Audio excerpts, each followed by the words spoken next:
자, 7장에 초막절 나왔었죠. 그때 정결 논쟁이 이제 시작이 되어서 예수님과 예수님을 대적하는 바리새인, 대제사장들 성전에서 날카롭게 첨예하게 대립이 되어 가지고 드디어 이 유대인들이 예수님을 죽여야 되겠다. 이렇게 7장, 8장, 9장에서는 소경까지 치유했죠. 이 소경을 예수님을 잡아서 흠을 잡아서 죽이는데 증인으로 채택을 하려다가 이 소경이었다가 눈 뜬 사람이 예수님을 이렇게 옹호하는 거예요. 출격 탁 시켜버리고 이제 드디어 예수님을 살려둬서는 안 되겠다. 더 강하게 하는 거죠. 그런데 눈을 턱하니 뜨는 것을 봤으니 예수님이 보통 분이 아니라는 것을 거부할 수 없는 게 그들이 보게 되는 현실인 것이죠. 이 소경은 믿는 사람들의 본보기입니다. 보는 자, 눈먼 자가 오히려 본다. 이 눈을 뜬 자는 오히려 못 본다. 성경을 아는 자는 하나님의 뜻을 모른다. 성경 박사라는 자들이 하나님의 마음을 모른다. 그런데 아무것도 모른다는 이 소경은 예수님도 알아보고 하나님도 알아본다. 이것이 소경 치유의 목적이었어요. 이제는 주님이 선한 목자 담론을 시작합니다. 그래서 세 번째 에고예미, 나는 양의 문이다. 11절 이하부터 나는 선한 목자라. 네 번째 에고예미가 나는 뭐뭐이다. 요한복음에 특별하게 나타나는 에고예미 7개 중에서 2개가 10장에 나와요. 그 중에 앞에 있는 나는 양의 문이다. 이 부분을 이제 오늘 본문에서 우리가 된 것입니다. 1절 3절을 먼저 읽겠습니다. 내가 진실로 진실로 너희에게 이르노니 문을 통하여 양의 우리에 들어가지 아니하고 다른 데로 넘어가는 자는 절도며 강도요 문으로 들어가는 이는 양의 목자라. 문지기는 그를 위하여 문을 열고 양은 그의 음성을 듣나니 그가 자기 양의 이름을 각각 불러 인도하여 내느니라. 당시의 목자들은 이제 막 초지가 광활해 가지고 우리 땅 해가지고 뭐 그냥 축구장 한 20개 30개가 우리 땅이어서 오늘은 여기 뜯고 내일은 여기 뜯고 모레는 여기 뜯고 다시 우리로 들어오고 이런 식의 양을 기르는 목자는 이스라엘에는 없어요. 그런 목자는 호주에 가야 있고요, 뉴질랜드 가야 있고요. 척박한 땅, 가나안 땅 우리나라보다도 훨씬 더 척박해가지고 양들이 뭐라도 좀 먹이려면 20kg, 30kg, 100kg. 요셉도 막 쇠개무로 도단으로 200-300kg까지 올라가서 그거를 양들을 먹이고 있는 형들에게 가다가 그만 도시락 싸가지고 갔다가 아버지 심부름이었죠. 애국까지 팔려갔었잖아요. 이게 그 나라의 형편입니다. 그래서 양들이 먹을 어떤 지역에 가면 똑같아요. 많은 목자들이 자기 양떼 20마리, 50마리, 막 100마리씩 우르르 와가지고 이제 모여가지고 이 지역을 이제 초토화시키는 양들이, 그러면은 오늘 뜯어먹고 내일 뜯어먹는데 어떡하냐고요. 그래서 이제 양들이 이렇게 보호를 받는 울타리를 쳐놓고 그 울타리에 당번 하나를 세워놓든지 아니면은 이제 일당을 주고 양을 지키는 문지기를 하나 세워놓는 거예요. 그리고 그 다음날 가가지고 양들의 이름을 부르는 거죠. 양이로, 양이호, 양삼아, 양사야, 양우야, 양유가 하면 애들이 다 나오는 거예요. 자기 주인 목소리를 듣고 그 얘기하신 겁니다. 자, 그런데 때로는 이 울타리를 넘나드는 자들 있죠. 도둑, 절도, 강도들이죠. 양을 훔쳐가려고. 문으로 들어가서 편안히 끌고 가려고 그러면 누가 있는 거예요? 예, 문지기, 경비가 있는 거예요. 그래서 이 도둑들은 담을 넘고 목자는 아침에 가서 양들의 이름을 불러서 다 내오고 자기 양이 다 나와서 숫자가 맞으면 가자 하고서 이제 풀 뜯으러 가는 거예요. 풀이 뭐 많은 것도 아니에요. 이 지역에서 잠깐 먹고 또 저 지역에서 또 잠깐 뜯어먹고 막 이렇게. 근데 이 목자들의 마음은 어디 있어요? 어떻게 하면 이 양들을 배불리 먹일까? 어디에 가면은 양이 아직 먹을 풀이 남아 있을까? 이런 거 온통 생각하는 거죠. 이 이야기를 통해서 예수님이 나는 선한 목자다. 나는 양의 문이다. 너희들은 뭐라는 거예요? 내 양이다. 너희들에게 나만 있는 게 아니라 강도와 절도, 도둑들이 있다. 그러니 어쩌라는 거죠? 내 목소리를 알아들어야 된다. 내 목소리는 아버지의 말씀이다. 하나님의 말씀을 듣고 나를 따르면 안전하지만 듣기 좋다고 기다림에 지쳐서 엉뚱한 소리를 듣고 따라가면 그거는 양고기 바베큐가 되는 것이다. 이렇게 말씀하시는 거죠. 근데 양들이 바보입니까? 아니죠. 자기 목자 소리를 정확하게 기억합니다. 문지기는 문을 지키기만 하지 양이 누구의 양인지 이런 거 따지지도 않아요. 몇 마리 탁 해가지고 지킬 뿐이에요. 목소리를 아는 것은 양이고 자기 양을 아는 것은 목자입니다. 양의 생명을 책임지지만 문지기는 돈을 받고 일하는지라 의무적으로 양들을 대할 뿐이에요. 그래서 진짜 중요한 것은 이 문이에요. 문을 통과하는 목자가 내 주인이고 담을 뛰어넘는 자는 도둑이다. 이게 핵심인 거죠. 근데 양과 목자 사이에 신뢰가 쌓여갑니다. 양들도 누구를 신뢰해야 하는지 분명히 잘 압니다. 참된 목자는 양의 이름을 각각 불러 인도합니다. 오늘 예수님이 내 이름을 불러서 절대로 내 이름 안 불렀어. 근데 내가 그냥 알아서 왔어. 절대로 예수님이 나를 안 불렀다고. 내가 알아서 왔다고. 이렇게 생각하시는 분이 있으면 생각을 고쳐야 되죠. 네. 다 불러서 온 겁니다. 다 불러서. 아무개야 나도 모르게 다 한 거예요. 그래서 우리가 왜 여기 왔습니까? 예수님이 품이 얼마나 넓은지 알기 때문에, 믿기 때문에. 그죠? 여러분, 예수님이 여기 계시는 거예요. 예수님 품속에 우리가 들어온 거예요. 그러니까 이 예수님한테 이렇게 싹 기대 보세요. 예? 바닥에다 기대든지 벽에다가 비대든지.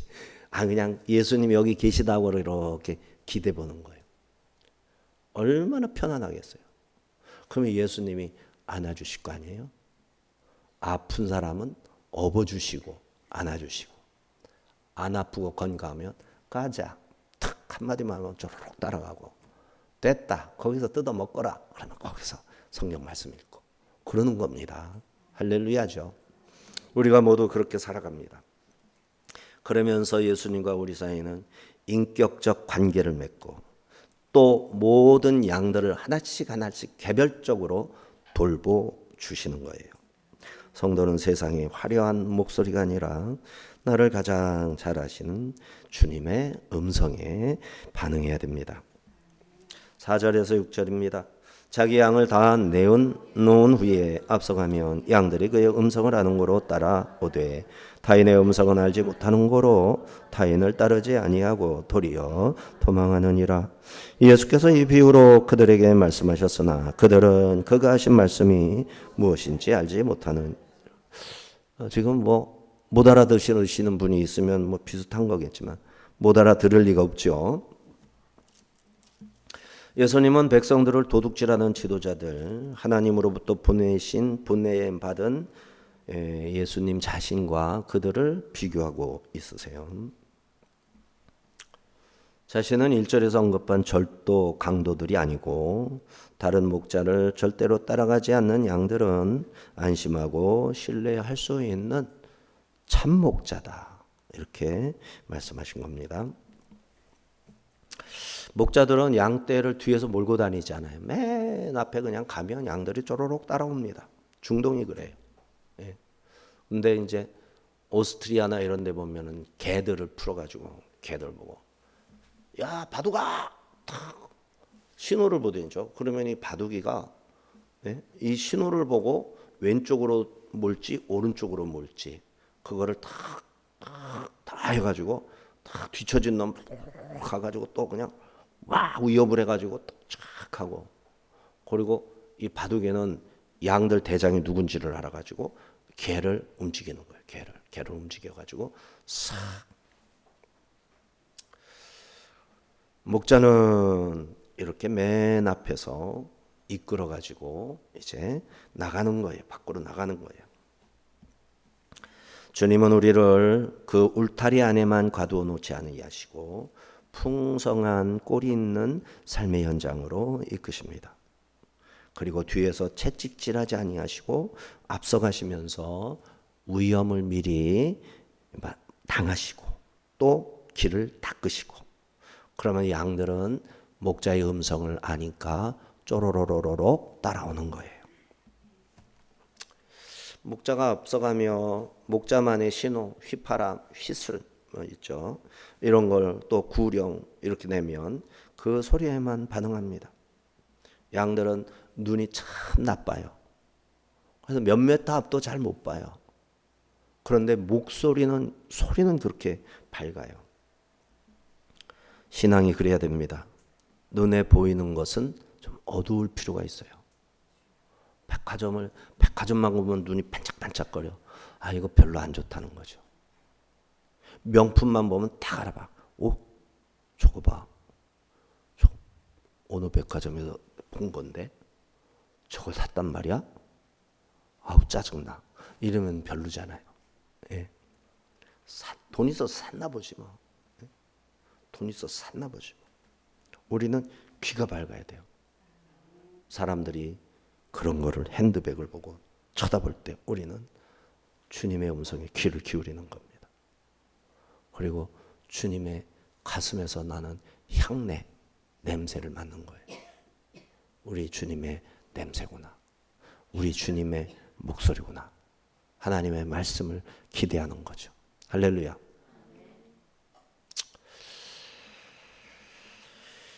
자, 보이지 않는 주님의 음성을 듣고도 그분을 신뢰하며 씩씩하게 발을 내디딜 수 있는 것이 양이다. 염소다. 염소는 좀 못되기도 하지만 염소도 양이에요. 이런 때는 같이 취급하는 거예요. 그러나 타인의 음성은 알지 못하는 거로 도망합니다. 양의 특징 중 하나가 낯선 목소리에는 극도로 민감하고 방어적이다라는 거예요. 낯선 소리. 성경에서 못 들어본 소리 하네. 이러면 민감하고 방어적이어야 이게 주인을 알아보는 양이다. 그렇죠? 낯선 소리. 여러분, 내가 보혜사요. 이러면은 낯선 소리요, 안 낯선 소리요. 성령님이 보혜사인데, 예수님이 보혜사인데, 여러분, 내가 보혜사요. 이만희가 보혜사요. 이러면 낯선 소리죠. 예? 이걸 따라가면 어떡합니까? 목자의 음성을 확실히 아는 양에게 타인의 음성은 매력적인 유혹이 아니라 위험 신호, 도망쳐야 할 아주 끔찍한 소리인 것이죠. 목자의 음성에 귀가 열릴수록 타인의 음성에는 귀가 닫히게 됩니다. 성숙한 성도, 성령의 증거, 세상의 소리를 분별하고 거짓과 탐욕이라는 치명적인 위험, 세상 소리가 들리면 즉시로 도망치는 거예요. 그러나 바리새인들은 예수님의 음성을 알지 못해서 진리를 거부했고 대적했고 자기들이 주님의 양이 아니라는 것을 입증시키고 말았어요. 바리새인들이 그랬어요. 교만했죠. 똑똑하다. 자신만만했죠. 예수님이 젊은 랍비인데 그들이 볼 때 33살 얼마나 젊습니까? 그 젊은 랍비가 가르치는데 뭘 신뢰하겠어요? 자기들이 더 많이 한다고 생각했지. 자, 광야로 인도합니다. 이 광야길은 정해진 길이 없어요. 발자국을 발자국 바람만 불면 지워지고. 광야가 그냥 동서남북이 다 광야, 길이 안 보여. 길이 안 보여. 양이 어떻게 그 길도 없는 데로 어떻게 가겠어요? 우리나라는 이렇게 보면 다 길이 있잖아요. 전문가들은 산에 딱 들어가면 이건 오소리가 다니는 길이네. 이건 멧돼지가 다니는 길이네. 요거는 노루가 다니는 길이네. 딱 보고 알더라고. 예. 어떻게 합니까? 그 풀들이 이렇게 자라난 걸 보면 알아요. 어떻게 싱싱한 풀이 어디 있고 조금 오래된 풀이 균등하게 있나를 보는 거죠. 그래서 오래된 좀 이렇게 한 일주일, 2주일 된 풀들이 위에도 있고 아래도 있고 하면 그러면 거기는 길이 아닌 거죠. 근데 위에는 싱싱한 풀들이 옛날 풀이 있는데 밑에는 싱싱할 풀밖에 없어. 그러면 거기는 10중 8구죠. 짐승이 다니던 그 길이죠. 싱싱한 거 나오다가 또 떨어지고 또 떨어지고 이런 식으로. 이걸 보고 다 보는 거예요. 목자는 길을 아는 겁니다.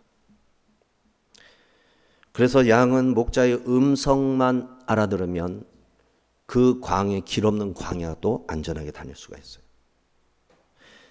시편에 그가 자기 백성을 양같이 인도하여 내시고 광야에서 양떼같이 지도하셨다.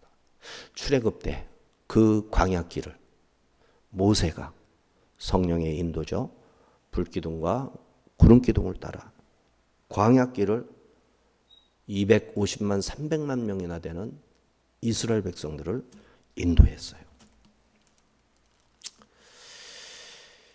자, 하나님은 광야에서도 너희가 당하였거니와 사람이 자기 아들을 아는 것 같이 너희 하나님 여호와께서 너희가 걸어온 길에서 너희를 안으사 이곳까지 이르게 하셨느니라. 여기까지 하나님이 나를 안고 오셨다. 그렇죠? 우리가 북한에 태어나지 않고 여기 태어난 거 누가 보내신 겁니까? 우리 엄마 아빠가 아니죠. 엄마 아빠는 통로 낳아주셨죠. 수고하셨어요. 효도해야 됩니다. 근데 그 엄마한테 누가 보내줬습니까? 하나님이 보내주신 거예요. 그 엄마가 어디에서 살고 있었습니까? 남한에 살고 있었어요. 얼마나 감사해요. 우리 엄마가 북한에 살고 있었으면 거기 태어났을 거 아니에요. 중국에서 태어났으면 어떡할 뻔했냐고요. 그리고 우리나라가 안전하긴 하지만 이렇게 살아남는 게 얼마나 힘듭니까? 1년에 교통사고로 돌아가시는 분이 얼마나 많은데, 어렸을 때 병으로 죽는 아이도 얼마나 많은데 다 지켜주셨어요. 양떼 중에 어린 양, 병든 양은 채찍질하거나 마구 대하지 않고 품에 안고 목에 걸고 안아서 다닙니다. 광야 40년을 그렇게 여행하셨던 거죠. 야곱이 라반의 교묘한 속임수 가운데서도 하나님의 음성과 지시를 따라서 지혜를 얻어가지고 품종을 개량했잖아요. 참, 진짜 이 창세기 30장 읽으면서 은혜 많이 받았습니다. 네? 멘델의 법칙이 있잖아요. 1900년대에 나온 법칙이에요. 멘델의 법칙. 1700년대인가 하여튼 얼마 안 됐어요. 근데 야곱은 4000년 전 사람이에요. 4000년 전 사람. 4000년 전 사람이 멘델의 유전 법칙을 알고 있었던 거예요. 네? 유전 법칙이라는 것은 열성과 우성이 있다는 거예요. 열성과 우성. 그래서 F1 세대가 다음 세대고 F2 세대, 다음 세대가 있으면 이제 양이 양을 낳잖아요. 그러면은 이 양이 양을 낳으면 엄마 양도 하얗고 아빠 양도 하얗면 양의 우성은 하얀 양이에요. 1세대에 하얀 양이 나오는 거예요. 그런데 2세대에는 어떤 양이 나오냐? 열성이 나오는 거예요. 그 속에 잠자고 있던 열성인자, 열성인자가 그 F1, F2, F2 그 대를 이어가면서 비율 조정이 돼가지고 몇 마리 중에 몇 마리는 반드시 뭐가 나와요? 예, 검은 양이나 얼룩배기 양이 나오는 거예요. 이거를 야곱이 알고 자기 양으로 다 만들어 버렸잖아요. 예. 열성 양은 건강한 양이 오면 이제 열성인자, 그러니까 전백이 나올 차례쯤 되면 건강한 양에게 그걸 보여주는 거예요. 예. 나무 껍질을 벗겨가지고 전박이 모양을 만들어가지고 하나님께 기도하면서 탁 이제 암양과 수양이 교미를 하면 그때 전박이를 낳게 하는 거예요. 근데 그게 마구잡이가 아니라 멘델의 유전 법칙에 준하는 그 1세대, 2세대의 25%는 열성이 나오고 3세대에는 열성이 나오고 2세대에서는 100% 엄마 아빠와 같은 양이 나온다. 우성이 나온다. 이거대로 했던 거예요. 자, 주님은 오늘 양과 목자의 비유의 말씀으로 대적자들의 실체를 드러내셨고 그들의 권세가 도적이고 강도다 밝히셨습니다. 정작 이 말씀을 깨달아야 할 유대 백성들은 주님께서 무슨 말씀을 하시는지 알지를 못했어요. 유대인들에게 예수님의 비유는 수수께끼였던 거죠. 이게 그렇게 어려웠던 거예요. 이게 그렇게 어렵습니까? 하나님이 목자신다. 하나님의 백성은 그의 양이다. 출애굽기에서 그렇게 하셨듯이 예수님은 목자로 오셨다. 그래서 목자 되신 예수님을 따라가면 하나님이 마련하신 곳으로 우리가 다 가는 것이다. 이게 어렵냐고요. 그런데 유대인들은 모르는 거예요. 성령이 없기 때문에. 하나님의 감동이 없으면 아무리 들어도 지 생각으로만 들을 뿐이지 하나님이 가르쳐 주시고자 하는 그 핵심은 다 피해가는 거예요. 핵심은 뭐예요? 예수님이 선한 목자고 예수님이 생명을 주는 양의 문이다. 이게 핵심이잖아요. 근데 그거를 모르는 거야. 그거를. 오늘도 우리는 그거를 알아야 됩니다. 예수님이구나. 예수님뿐이구나. 나는 예수님께 기대해서 살겠다. 예수님 품을 사모하며 살겠다. 예수님께 가면 예수님은 나를 외면하지 않는다. 예수님 품이 가장 따뜻하고 가장 안전하고 가장 나에게 편안함을 주는 품이다. 이거예요, 이거. 그분의 이름은 예수 그리스도다. 나는 그의 목자요, 그의 양이요, 그의 성도요, 그의 제자다. 이게 들려야 되는 게 이게. 목사가 엉뚱한 소리 해도 그 소리가 들려야 되는 거예요. 근데 그것만 빼놓고 다른 거가 보이고 다른 게 들려. 안타깝다는 거예요, 그게. 바리새파, 사두개파 들을 귀가 없어서 알아들을 수가 없었던 겁니다. 구약의 목자들이 이스라엘에게 말씀을 전했고 성육신하신 목자 예수님이 제자들에게 말씀하셨고 지금은 보혜사 성령님이 교회와 우리 안에서 증거해 주십니다. 이 음성에 순종하면 우리 인생의 광야에는 생명이 가득한 풍성한 길이 열리고 그 길로 우리가 가게 되는 겁니다. 7절 8절 그러므로 예수께서 다시 이르시되 내가 진실로 진실로 너희에게 말하노니 나는 양의 문이라 나보다 먼저 온 자는 다 절도요 강도니 양들이 듣지 아니하였느니라. 앞에서 말한 대로 유대 사회에 양의 우리에는 문이 하나뿐인데 목자가 직접 문 앞에 서서 양을 지키고 양의 이름을 부릅니다. 예수님께서 자기를 문이라고 하신 것은 자기를 통해서 양이 들어갔다 나갔다 꼴을 먹는다 생명을 얻는다 유일한 통로 생명을 얻는 유일한 통로가 나다. 이게 오늘 본문에는 세 번씩 반복하거든요. 이런 내용을. 이는 예수님 외에 하나님께 나아갈 길이 없음, 구원의 유일성을 엄청 강조하시는 말씀이 1절에서 10절까지 말씀이에요. 세 번째 예고예미죠. 다른 길이나 다른 문은 도적과 강도와 같이 참된 생명을 주지 아니하고 오히려 뜯어먹고 뺏어먹고 탈탈 털어먹고 거지 만들고 몽땅 망해서 거지 만들어서 유리방황하고 그러는 거예요. 그렇게 만드는 거예요. 우리의 가짜 목자는. 9절에서 10절.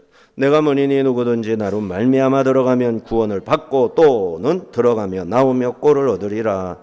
도둑이 오는 것은 도둑질하고 죽이고 멸망시키려는 것뿐이요 내가 온 것은 양으로 생명을 얻게 하고 더 풍성히 얻게 하려는 것이라. 들어가며 나오며 꼴을 얻는다. 안전만을 말씀한 게 아니죠. 모든 필요에 대해서 풍성하게 공급해주고 자유를 보장하겠다. 이런 뜻이죠. 도둑은 도둑질하고 멸망시키려고 편법을 수행하는, 불법을 자행하는.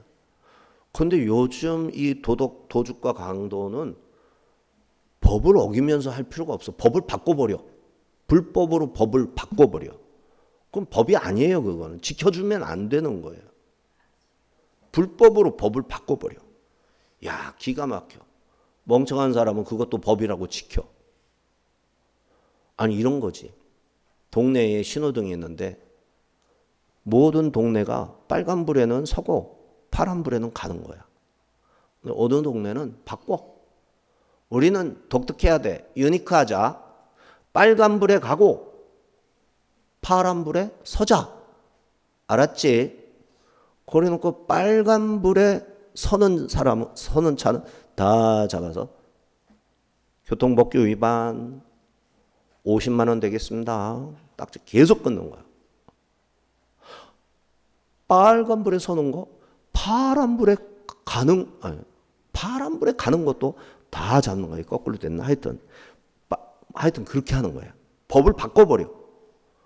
그리고 다른 동네 가면 아는 사람도 법을 어기게 되지. 습관적으로 살다가. 죽는 거지 뭐. 알거지 되는 거지 뭐. 다 뜯기는 거지 뭐. 그래가지고 자기 배를 불리는 거야. 이게 어떤 방법이냐. 미끼를 던져가지고 뉴스로 미끼를 던지는 거야. 던져가지고 어느 회사가 잘 된다. 어느 회사가 잘 된다. 주식 사라는 거지. 개미들이 우르르 다녀서 그걸 사는 거야. 갑자기 팍 떨어지는 거야. 그거를 망하게 하는 거지. 그 돈이 그로 다 가서 완전히 가격이 뚝 떨어졌을 때 완전히 휴지 조각처럼 된 거를 다 사들이는 거지. 그리고 다시 살려내. 돈이 다 어디로 들어가요? 이 행동을 할 수 있는 놈들 수중으로 다 들어가는데 우리 정부가 그 일을 하고 있어요. 지금. 그렇게 해서 국민들의 주머니를 탈탈 털어가고 있어요. 탈탈. 그것도 모르는 이 개미들은 설마 내가 당하랴? 나는 그것을 이용하리라. 이러고 있어. 목사부터 성도 예외 없이. 대한민국 국민들 나라가 어렵고 자영업 다 안 되고 되는 게 없으니까 주식으로 다 뛰어들었어. 주식으로 다 뛰어들어가지고 그 짓을 하고 있어. 그걸 탈탈 털어먹는 사람들이 우리 정부야. 전문가들을 거기다 다 심어놨어. 골치 아파요. 골치 아파요.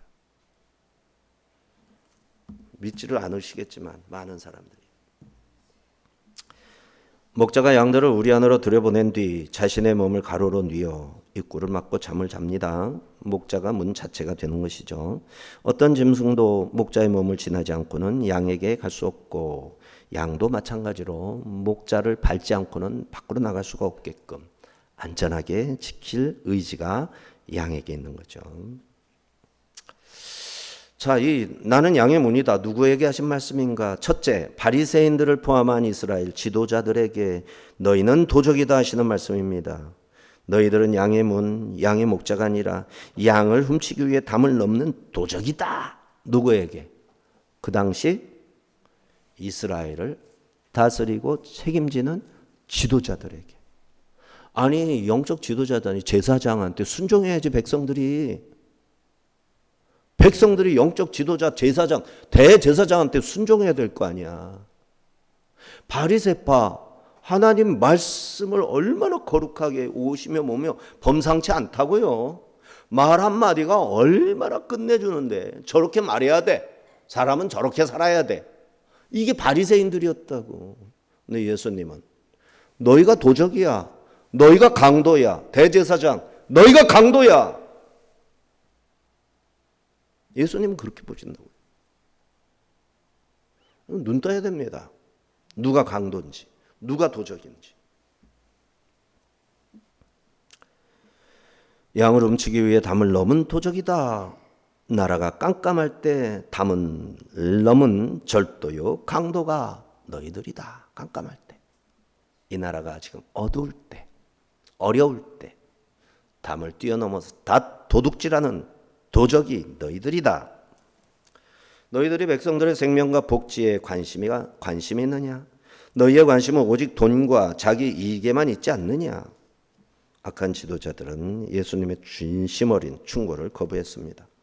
결국 그들은 무서운 심판의 경고를 들어야 했고 끝까지 악한 마음으로 예수님을 대적함으로써 심판을 피할 수 없게 되는 거죠. 또 주님은 백성들에게 내가 양의 문이다. 백성들에게도 말씀하셨어요. 내가 양의 문이니까 내 말을 들어. 거짓말하는 거짓 목자 강도의 말을 듣지 말고 내 말을 들어라. 예수님이 계속 얘기하는 거예요. 예수님의 말을 어떻게 듣죠? 이거 뭐 있어 딴 거. 성경을 읽으면 예수님이 양이에요. 성경을 제대로 해석하는지 목사가 똑바로 지금 설교하는지 내가 성경을 봐야 알 거 아니에요. 내가 성경을 안 보는데 저 목사가 거짓말하는지 시대에 맞지도 않는 얘기를 하는지 어떻게 아냐고. 뭐 깔짝깔짝 보면 아나? 성경 속에서 하나님의 뜻이 어떻게 여기에 적혔는지 누가 가르쳐줘요? 성령님이 가르쳐주지. 내 안에 계신 성령님을 강하게 붙들고 강하게 신뢰하고 나를 감동시키자. 그러니까 이런 인사이트를 가장하는 사단의 목소리에 귀를 기울이는 게 아니라 성경의 저자이신 성령님의 음성에 귀를 기울여서 성경을 읽으면 이 성경에서 주님의 목소리를 듣게 되는 겁니다. 그리고 그 길을 따라가야 돼요. 딱 들어보고 아니다 싶으면 안 따라가야 돼요. 또 주님은 교회들을 향하여 내가 양의 문이다 라고 말씀하십니다. 제자들이죠. 교회가 울타리입니다. 푸른 초장이 또한 교회입니다. 문지기가 있고 울타리를 이루는 돌담도 있는데 가장 중요한 것은 예수님이시죠. 목자 없는 울타리 감옥이죠. 목자 없는 푸른 초장 들짐승이 우글우글우글 밥이 되는 거예요. 그러나 목자가 곁에 있으면 감옥이 아니라 안식처가 됩니다. 사냥터가 아니라 먹잇감이 아니라 푸른 초장에서 목자의 보호를 받으며 시원한 생수와 푸른 풀을 뜯어먹는 아주 행복한 양들이 되는 거죠. 소풍 나온 천진난만한 자녀들이 되는 거죠. 교회의 말씀이 없다면 더 이상 푸른 초장도 주님의 양무리도 아닙니다. 그저 세상의 사냥감이고 먹잇감으로 짐승의 이빨이 찢겨 먹힐 뿐이죠. 교회가 주님의 음성을 못 알아듣는다면 세상의 일이나 잡아먹으려고 키우는 이제 사육동물이에요. 교회가 지금 엄청나게 부를 축적했잖아요. 이 부를 막 그냥 어떻게든지 자기 것으로 만들기 위해서 교회를 팔아버리고, 그죠? 우리 교회는 예정규 목사님이 이걸 2억을 지원해가지고 이거를 매입을 했잖아요. 1억 8,500인가에 샀어요. 그리고 뭐 6, 7천 거의 1억 가차이 공부방, 교회, 이사도 몇 번이나 했습니까? 그러면서 또 몇 천만 원 또 했죠. 그래서 목사님이 도와주셔서 이걸 샀지만 나름대로 빚도 조금 있는 거죠. 약간. 근데 이거를 뜯어먹겠다고 목사가 2억밖에 안 되는 것도 이러면 되겠어요? 눈 동그랗게 뜨고 이용재 목사 어떡하나 잘 보셔야 되는 거예요. 네? 정신 똑바로 차리고 다 먹으면 짭짤할 거 아니에요. 그래도 네? 성도 다 쫓아내고 혼자서 남아가지고 그냥 폐교에 처리하고 팔아버리는 이름은 이용재 목사 돼 있으니까. 법인으로 돼 있나 참? 네, 법인으로 돼 있구나. 뜯어먹기는 어렵겠네. 하여튼 성도들이 깨어 있어야 돼요. 깨어 있어야 돼요. 오늘날 성도들에게서 하나님의 말씀을 갈구함을 찾기 어렵습니다. 자기 마음을 위로해주고 지식욕을 만족시켜줄 인문학의 계몽주의 사상을 강단에서 듣기를 원하는 시대입니다. 오늘날 성도들의 목소리는 하나님의 말씀 필요 없다. 이게 성도들의 소리가 되고 말았어요. 너무나도 많이 그래요. 그 영혼이 절규하고 말라 죽어가는데도 하나님이 더 이상 필요 없다며 교회를 등지고 성령의 음성의 귀를 막는 일이 벌어지고 있습니다. 그러니 주님께서는 이 나라 대한민국을 향하여 내가 양의 문이다 말씀하시는 거죠. 왜 대한민국의 문이 예수 그리스도이실까요? 왜 이 시대의 지도자들이 절도이고 강도일까요? 1945년 광복과 함께 밀려들어온 사회주의 운동가 1948년 광복과 함께 지하에 숨어들어서 대한민국 자유민주주의 공화국이 세워지니까 숨어들어가지고 오늘날까지 저술활동, 후배 양성, 사상교육 물들이기 시작해가지고 약 100년도 되기 전에 어마어마한 담장을 넘는 도둑이 되어가지고 국민들의 마음을 싹 다 훔쳐갔어요. 이게 우리나라 현실입니다. 성도들의 영혼을 거의 다 노략질하고 있습니다. 10년 있으면 이 나라 어떤 나라 될까요? 성경에 기초한 헌법 그대로 지켜지고 있을까요? 천만에 이미 무너졌죠. 우리나라 헌법 옛날 헌법 아닙니다. 5.18법으로 바뀌죠. 헌법 폐지됩니다. 곧. 새마을 운동에서 보여줬던 신앙운동, 부흥의 바람, 이 나라에 부를까요? 혁명이니 어쩌니 미화된 그런 바람, 교회를 폐지하고 참된 신앙인들은 놀림거리로 전락시키고 구급파로 몰아서 쫄딱 망하게 만드는 이런 짓거리를 이제 대대적으로 이미 시작된 거죠. 유학의 청소년기 때의 아이들에게 하나님의 말씀을 가르치고 올바른 국가관, 역사의식, 책임과 의무를 충분히 가르칠 수 있는 나라일까요? 10년 뒤에? 아니요. 지금도 아닌데 10년 뒤에 어떻게 돼요? 얼마나 빠르게 하나님의 이름이 사라져가고 있는데 이거를 돌린다고요? 이걸 어떻게 돌려요? 교회가 꿈쩍도 안 하는데 기도를 하지 않는데 어떻게 돌리냐고. 하나님의 비상조치가 있어야죠. 하나님의 비상조치. 비정상 시대에 딱 맞는 긴급조치, 비상조치를 하나님이 행하시면 그때 희망이 생기는 거지. 자연 발상적으로는 도태되고 망하고 이 나라 다 빼앗기고 마는 거죠. 비상조치를 기대하며 맹렬하게 기도해야 됩니다. 검찰 폐지한다고 그러죠? 벌써 폐지됐나 모르겠어요. 누구 좋으라고 검찰을 폐지합니까? 네.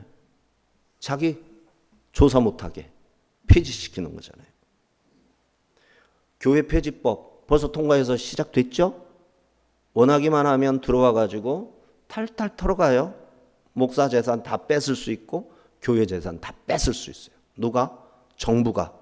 법으로 통과됐어요 이미요. 처음부터 그렇게 할까요? 슬금슬금 그러는 거지. 슬금슬금.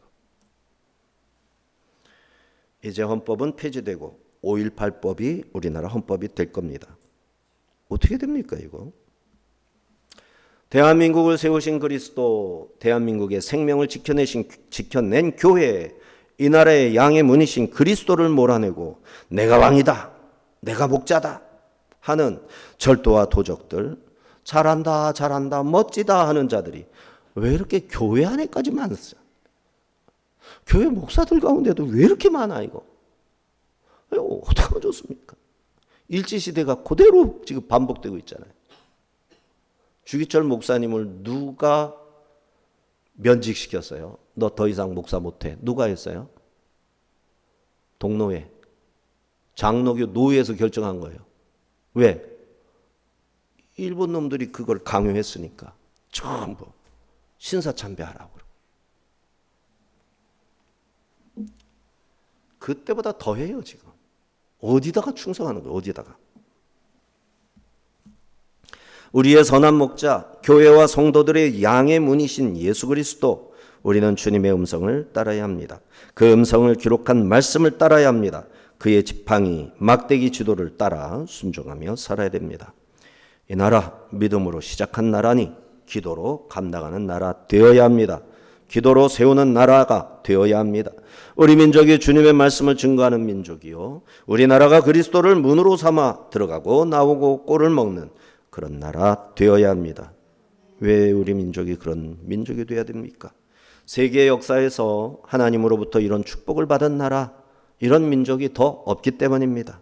교회를 세우기 위해 죽음을 무릅썼던 선배 전도자들이 우리 교회사에 있고, 나라를 복음 위에 세우려고 가정을 희생하고 조상과 가문의 재산까지 다 바쳤던 이름 없는 수많은 헌신자들이 이 나라를 세웠기 때문이죠. 세상의 빛을 거부한 자, 예수께서 구주 되심을 믿지 아니한 자, 죄 가운데 죽으리라 하셨습니다. 마찬가지로 주님의 양의 문 되심을 거부하는 자의 운명도 마찬가지입니다. 하물며 도적질하고 죽이고 멸망시키려고 울타리의 담장을 넘는 자들 어떻게 될까요? 예수님을 교회에서 쫓아내려는 자들 어떻게 될까요? 양떼에 손을 대려고 하는 사람들은 절도이고 강도일 뿐입니다. 그들은 양들을 죽이고 멸망시킵니다. 우리는 예수님이 나의 문이심을 고백해야 됩니다. 어디든 얼마든지 내 모가지 따가라. 이놈들아. 너희들이 그렇게 원하는 거면 한번 해봐라. 하나님이 그냥 쓰시겠느냐? 이온 목숨 피를 흘려 교회를 위해, 이 나라를 위해 바치겠다. 모든 성도가 이렇게 해봐요. 어디 감히. 우리는 예수님이 나의 문임을 고백해야 해야 합니다. 오직 예수 안에서만 영원한 생명으로 가는 문이 열려있기 때문이죠. 세상은 끊임없이 우리에게 다른 문으로 들어오라 속삭입니다. 성공의 문, 탐욕의 문, 불안의 문이 우리를 유혹합니다. 그러나 그 문 뒤에는 도둑질하고 죽이려는 사꾼만 있을 뿐입니다. 이제 우리는 영혼의 선한 목자이신 주님의 음성에 주파수를 맞춥시다. 내가 양의 문이다. 나는 선한 목자다. 선포하시는 주님께 우리 앞길을 맡기십시다.